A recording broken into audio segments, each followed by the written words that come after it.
Mradi wa kituo cha maziwa upo katika kijiji cha Mafai, na mradi huu ulikuwa na lengo la kutengeneza mkakati wa kuhimili mabadiliko ya tabia nchi.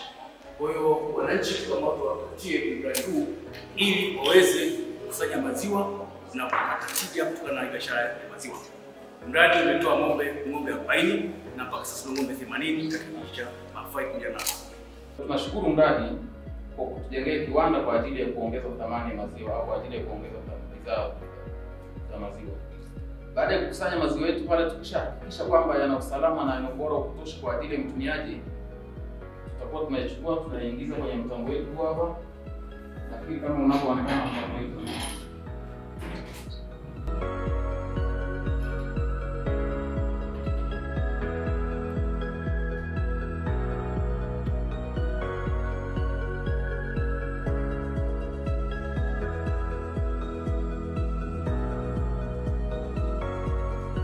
manake tukishaweka maziwa hapa, maziwa joto likiwa limepanda likafika mpaka 27%, tunafungulia mtambo wetu kule. Tukishafungua mashine switch ile, huu mtambo utakuwa na joto utaingia, utapunguza joto mpaka kufikia kiwango cha level ya 24%. Maana hapo tunazuia maziwa yasigande. Lakini kiwango cha maziwa kitakapokuwa kimetosheleza kwa ajili ya kuchakata, tayari tunayachakata.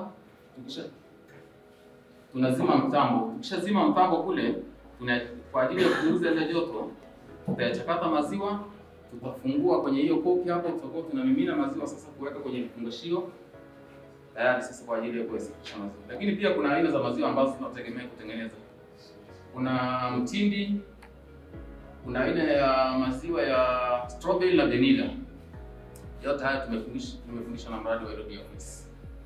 Kwa hiyo tunategemea kuchakata maziwa au kutengeneza maziwa aina 3.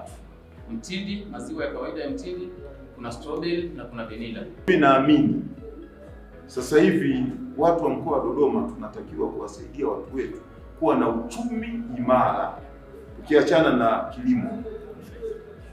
Kikundi mko kwenye njia sahihi. Hawa viongozi wanatakiwa kuwafikisha mahali, yaani hili jambo likawa kubwa, na linaweza likawa kubwa kwa sababu Dodoma hatuna maziwa. Tunapata hasa Iringa ndio wanalishalisha, lakini hayatoshi. Sasa na sisi wenyewe lazima tujiorganize, tuwe wafugaji na tuwe na viwanda ambavyo baadaye tutalisha makao makuu yatakuwa yamekaa vizuri. Watu watakuwa wanapata hela kwa kitu. Ongeleni sana, tunashukuru. Muendelee. Na ila kwa hiyo ni mradi mzuri. Leo Kondoa DC mnapiga bao, yani mnaingiaje? Mradi ambao inanisisimua.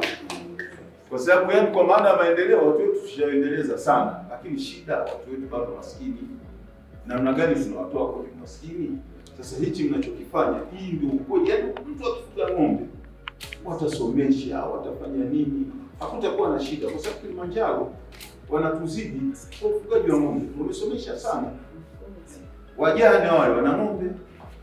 Hata mwanamume akiondoka, mama anauza maziwa anasomesha watoto. Lakini hawawezi kwa sababu maziwa ni lishe. Hata lishe zao zina shida. Narudia tena kwa kuongezeni Kondoa DC.